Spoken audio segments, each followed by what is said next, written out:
أعوذ بالله من الشيطان الرجيم بسم الله أعوذ بالله من الشيطان الرجيم بسم الله الرحمن الرحيم الحمد لله الذي نسب المسهلا وكان ربك على كل شيء قدير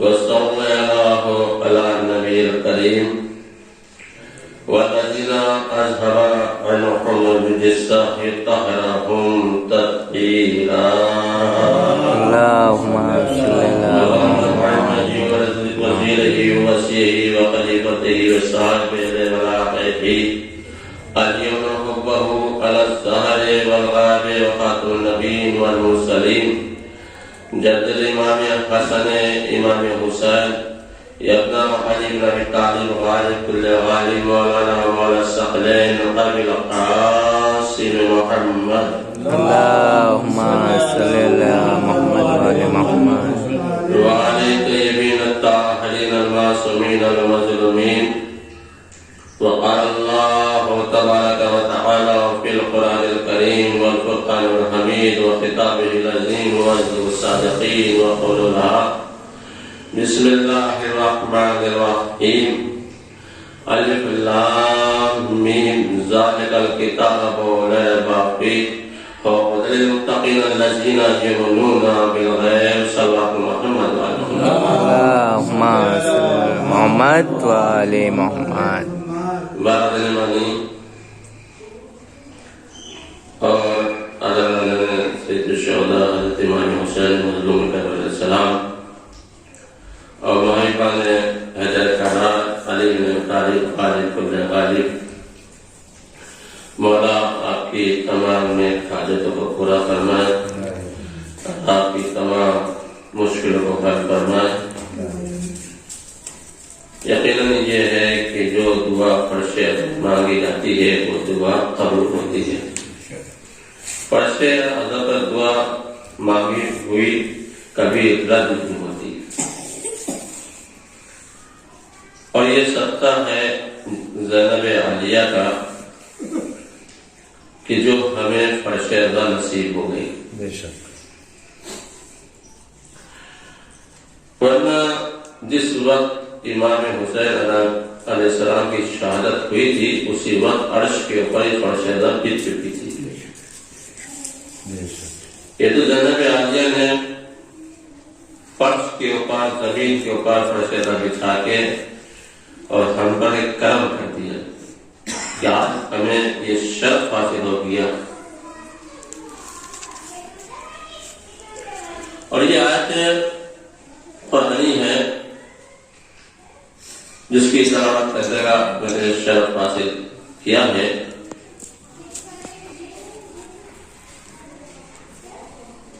اس میں صاف صاف یہ اعلان خداوند عالم کر رہا ہے کہ ذالک کتاب لا ریب فیہ یہ وہ کتاب ہے جس میں کوئی شک و شبہ نہیں ہے اب اگر کوئی قرآن کے اوپر شک کرے تو اس کے ایمان میں شک نہیں یقین ہے کہ اس کا ایمان جو ہے ظاہر ہو چکا ہے ختم ہو چکا ہے کیونکہ اللہ کا صاف اعلان ہے کہ وہ کتاب ہے جس میں کوئی شک و شبہ نہیں ہے اور اس میں ہدایت ہے ان لوگوں کے لیے جو متقی ہیں اور نیک پر ایمان رکھتے ہیں یہ قرآن کا فیصلہ ہے یہ میرا فیصلہ نہیں ہے یہ میں آپ سے یقین نہیں کر رہا قرآن خود اللہ جو خود کہہ رہا ہے قرآن کے اندر خود فرما رہا ہے کہ یہ وہ کتاب ہے جس میں کوئی شک و شبہ نہیں ہے اور اس میں ہدایت ہے ان لوگوں کے لیے جو متقی ہیں اور غیب پر ایمان رکھتے ہیں تو اس کا مطلب یہ ہوا کہ جو غیر متقی ہے قرآن اس کے لیے ہدایت بھی نہیں ہے متقیوں کے لیے ہدایت ہے. قرآن شریف ہدایت جو کرے گا وہ متقیوں کے لیے کرے گا, متقین کرے گا. اب دیکھیے قرآن کا فیصلہ ہوا. اب آپ دیکھتے ہیں مسجد کے اندر سے صبح کی نماز میں, ظہر عصر کی نماز میں, مغرب عشاء کی نماز میں اذان ہوتی ہے. مؤذن اذان دیتا ہے, کہتا ہے اللہ اکبر, اللہ بڑا ہے, اللہ بزرگ ہے, اللہ بڑا ہے, جو بھی آپ ترجمہ لیں.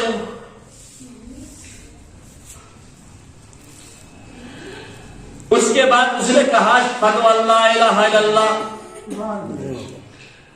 میں گواہی دیتا ہوں کہ اللہ کے سوا کوئی معبود نہیں ہے, کوئی خدا نہیں ہے, کوئی اللہ نہیں ہے, کوئی رب نہیں ہے, کوئی مالک نہیں ہے, کوئی قادر نہیں ہے, کوئی کریم نہیں ہے اللہ کے سوا, اس کے سوا. اس کے بعد اس نے کہا اشہد ان محمد رسول اللہ, کہ میں گواہی دیتا ہوں کہ محمد اللہ کے رسول ہے نہیں ہے. جو تھے مانتے ہیں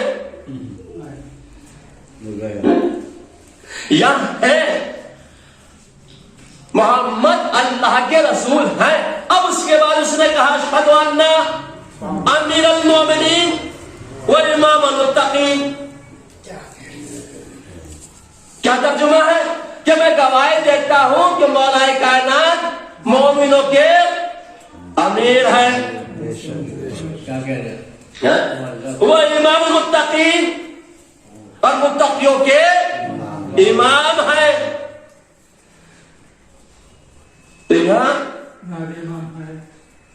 فیصلہ صاف سے ادھر قرآن نے کہا متقیوں کے لیے ہدایت ہے قرآن شریف, اللہ نے کہا. ادھر مؤذن نے چلا چلا کے کہا کہ مولا کائنات صرف مومنوں کے امیر ہے اور متقیوں کے امام ہے. اس کا مطلب یہ ہے کہ جو مومن ہے مولا کائنات اس کے امیر ہے, جو متقی ہے مولا کائنات اس کے امام ہے. ایک صلوات پر محمد و آل محمد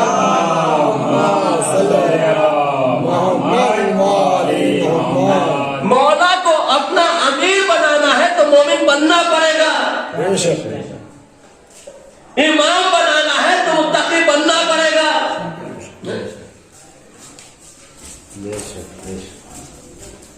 اور اللہ ایسا نہیں ہے کہ وہ اپنے بندوں کی حفاظت نہیں کرتا, وہ اپنے بندوں کی طرف دیکھتا رہتا ہے. ایک لمحے کے لیے بھی قدرت کی نظر نہیں رکھتی, بھلے بندے کی ہٹ جائے لیکن اس کی نظر ادھر ادھر نہیں ہوتی. ایک لمحے کے لیے بھی قدرت کی نظر رہتی ہے اور وہ کبھی یہ نہیں چاہتا کہ میرا بندہ مشکلوں میں رہے. وہ اپنے بندے کی حفاظت بھی کرتا ہے. اور یہ کہا جاتا ہے کہ ہم دعا جو مانگتے ہیں وہ قبول نہیں ہوتی, جو ہم دعا مانگتے ہیں وہ قبول نہیں ہوتی. تو پھر دیکھنا یہ پڑے گا دعا مانگ کیا رہے ہو.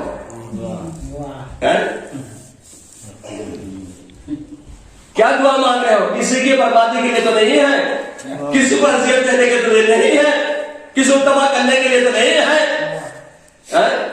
دیکھنا پڑے دعا مانگ کے ہو. کیا یہ بھی کچھ نہیں, صرف دعا اپنے لیے ہی مانگ رہے ہیں, اپنی ترقی کے لیے مانگ رہے ہیں, اپنے اولاد کی مستقبل کے لیے مانگ رہے ہیں,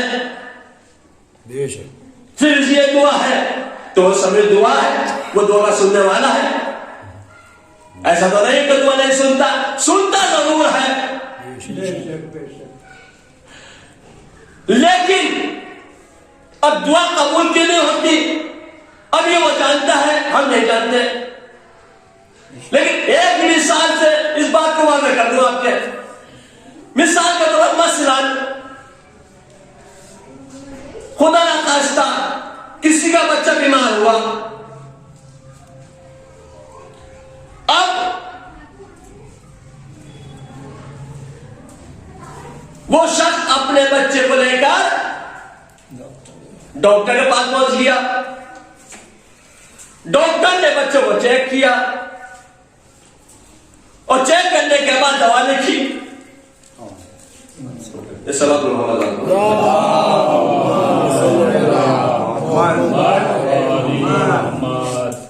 ڈاکٹر نے بچوں کو چیک کیا, چیک کرنے کے بعد اس کے بعد دوا لکھی, اور دوا لکھنے کے بعد اب اس سے بچے کے جو باپ تھا, جو وارث تھا, جو بھی تھا, اس کو لے کے گیا ذمہ دار تھا, اس سے یہ کہا کہ اس کے ان چیزوں سے پرہیز کرانا. اگرچہ آپ نے ان چیزوں کا پرہیز نہیں کرایا تو بچہ خطرے میں ہے. آپ جانے کہ بچہ جانے, یہ خطرے میں ہے. ان چیزوں کا پرہیز رکھنا ہے. اب اتفاق یہ ہوا وہ شخص بچے کو گھر لے کر آیا. اتفاقاً جن چیزوں کے لیے ڈاکٹر نے منع کیا تھا وہی چیزیں گھر میں رکھی ہوئی تھی. اب جب گھر میں رکھی ہوئی تھی, اب بچے کی نظر ان چیزوں پر پڑی.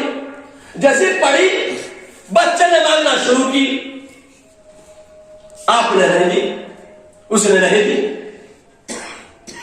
اب بچہ رونے لگا, گڑ گڑانے لگا, جیسے ہم دعا میں گڑ گڑاتے روتے.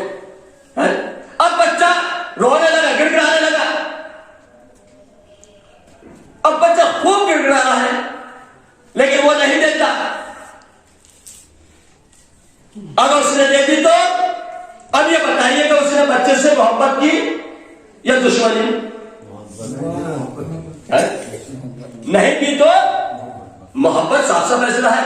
کیونکہ بچے کو تو پتہ نہیں, لائق ہے, اسے نہیں معلوم کہ یہ مجھے نقصان دے گی یا فائدہ دے گی, لیکن اس کو معلوم ہے تو جانتا ہے.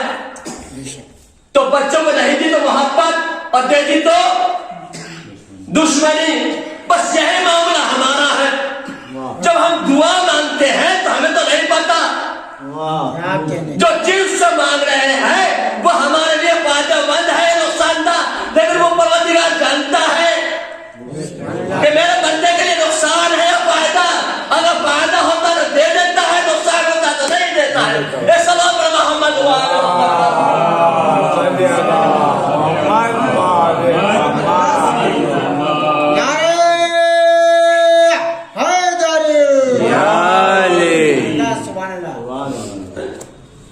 وہ بچہ اللہ کو معلوم ہے, ہم کیا جانتے ہیں.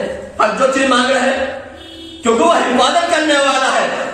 وہ کبھی نہیں چاہتا میرا بندہ مشکلوں میں رہے, پریشانیوں میں گھرا رہے.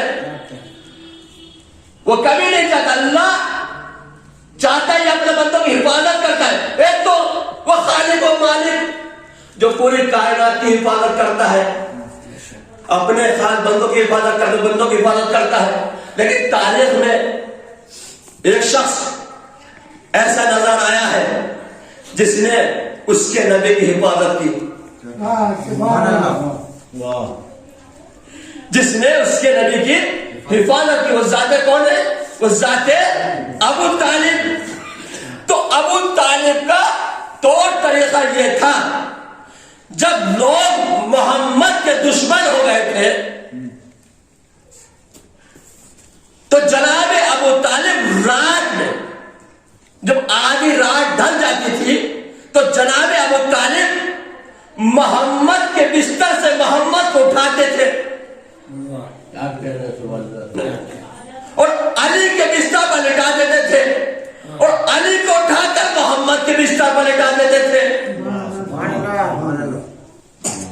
یہ ابو طالب کا طور طریقہ تھا.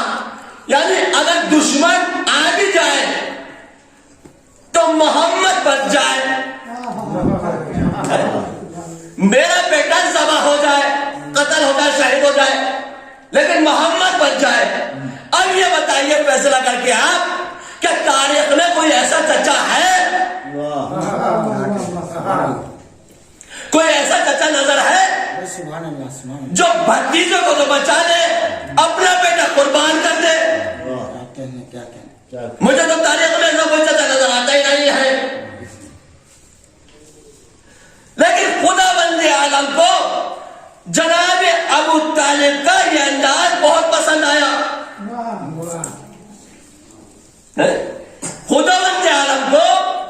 جناب ابو طالب کا یہ انداز بہت پسند آیا، تو خداوند عالم نے جناب ابو طالب سے کہا، جناب ابو طالب سے کہا، ابو طالب اگر تیرے دل کی حسرت یہ ہے اور تیرے دل کی آرزو یہ ہے کہ محمد کی جان بچے، میرے نبی کی جان بچے اور تیرا بیٹا ذبح ہو جا، تو یاد رکھ جب بھی مجھ کو اپنے نبی کی جان بچانی ہوگی تو بستر رسالت پر تیرے ہی بیٹے کو لٹاؤں گا، کسی اور کو نہیں۔ سلام محمد وعلی محمد،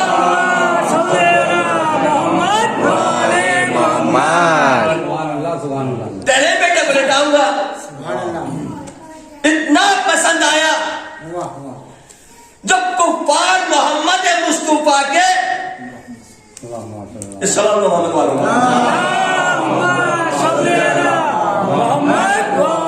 جب کفار محمد مصطفیٰ کے دشمن ہو گئے اور قتل میں آمادہ ہو گئے تو پروردگار نے کہا، اے میرے نبی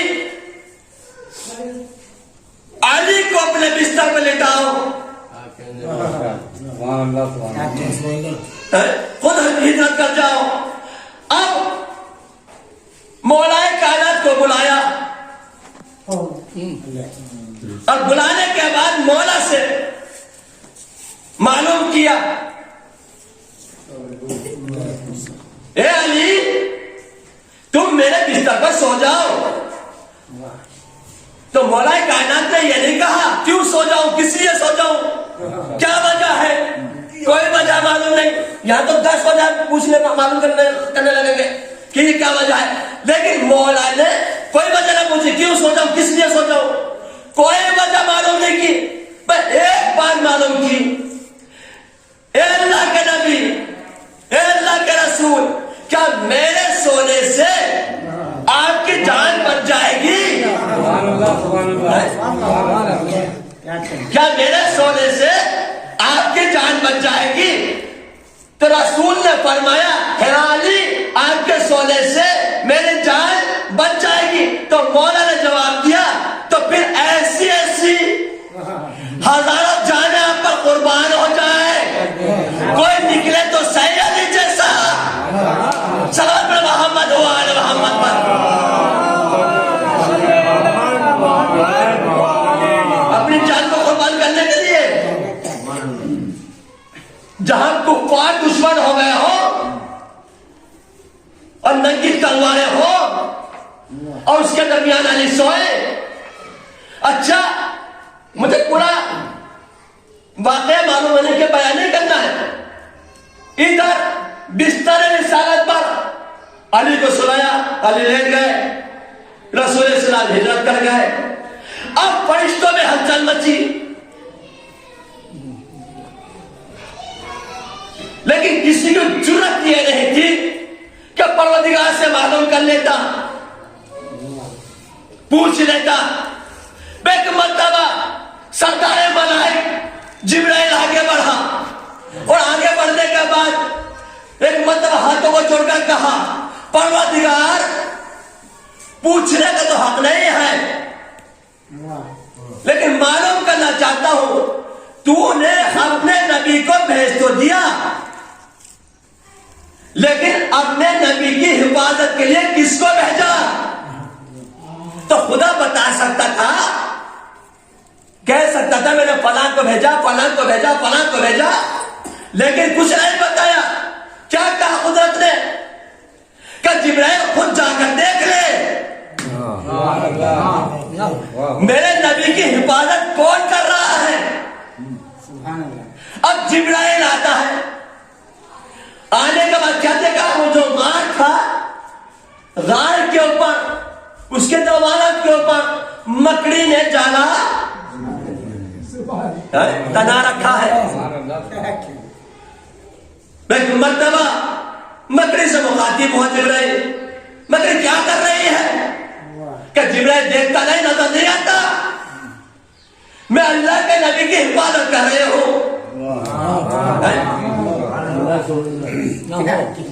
میں اللہ کے نبی کی حفاظت کر رہے ہو. جبرائیل مسکرائے. مکڑی کا جانا کیا ہوتا ہے؟ لیکن خداوند عالم نے مکڑی کے جانے کو اتنا قبول کیا اور اتنی فضیلت بخشی کہ قرآن میں قبول نازل کر دیا. ایک سماعت محمد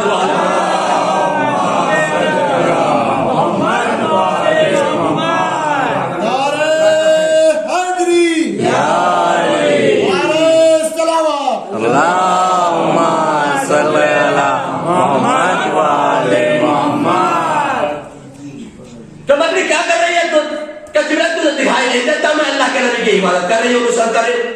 اب جبرائیل مسکرائے اور مسکرا کے کہتا ہے جبرائیل ہنستا ہے. بس جیسے ہنسا اب کچھ کہنا چاہتا تھا. مکڑی بولی جبرائیل کی طرف دیکھ کر جبرائیل تو ہنستا کیوں ہے؟ مسکرا کیوں رہا ہے؟ کہ مسکرا اس لیے رہا ہوں, ہنس اس لیے رہا ہوں تیرے معمولی جانے سے اللہ کے نبی کی حفاظت ہو سکتی ہے, نصرت ہو سکتی ہے. بھائی مرتبہ مغربی بھی تیش میں آئی, جلال میں آئی. کہا جبرائیل سن لے, مسکرائیے بعد میں, اگر تجھ سے یہ جالا ٹوٹے تو توڑ دے. تجھ سے جالا ٹوٹے تو توڑ دے. اب جبرائیل ہنستا ہوا مسکراتا ہوا آگے بڑھا. اچھا مکڑی تو پتہ کر رہی ہے. ایک مرتبہ جبرائیل نے ہاتھ جالے میں ڈالا جیسے ہر کی چیز کو کھینچنے کے لیے کوئی ڈالتا. جالا اپنی جگہ سے ہلا بھی نہیں. مکڑی نے جبرائیل نے اور قوت لگائی. جالے نے جو مشینی کی. ایک مرتبہ جبرائیل نے دونوں ہاتھ جالے میں ڈالے اور جالوں کو کھینچا. جالے نے اپنی جگہ سے جنبش نہیں کی. اب جبرائیل پسینہ پسینہ ہو گیا. اب جب جبرائیل پسینہ پسینہ ہو گیا ایک مرتبہ مکڑی جبرائیل کی طرف دیکھ کے ہنستی ہے. پہلے تو جبرائیل ہنس رہا تھا, اب مکڑی ہنس رہی ہے. بس مرتبہ جبرائیل کو چلا لایا اور استین الٹی اور الٹنے کے بعد اب دونوں ہاتھ جالے میں ڈالے اور جالے میں ڈالنے کے بعد ایک مرتبہ یا علی کہہ کر جیسے جالوں کو کھینچنا چاہتا تھا ادھر مکڑی چلائی. جبرائیل خاموش, علی کا نام لے کے تو میں نے تنا ہے. نعرہ حیدری, علی کا نام لے کے تو میں نے تنا ہے. کسی اور کا نام لے کے توڑ کے دکھا تو میں بھی ذرا صلوات محمد و آل محمد.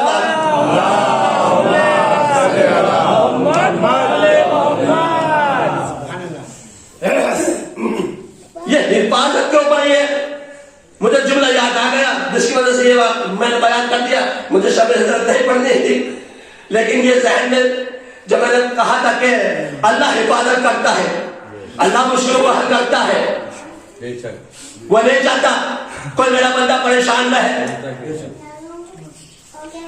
لیکن اگر بندہ خود ہی گناہ میں مبتلا ہوتا چلا جائے تو یہ تو ہو ہی نہیں سکتا. رسول اسلام نے خود فرمایا ہے الموت الدنیا والآخرہ, دنیا ہی آخرت کی کھیتی ہے. جو بو گے وہ کاٹو گے. یہ تو ہو ہی نہیں سکتا کہ گہروں پر بوئے ہیں جو کاٹ لو, گنا بویا ہے تو گیہوں کاٹ لو. جو بویا ہے وہی تو کاٹنا پڑے گا. تو اللہ کبھی یہ نہیں چاہتا میرا بندہ میرے پاس جب آئے تو تو گنہگار ہے, کبھی نہیں چاہتا. اللہ چاہتا یہ ہے جب بھی میرے پاس میرا بندہ آئے تو گناہ سے پاک و صاف ہو کر آئے. کہ سبحان محمد و آل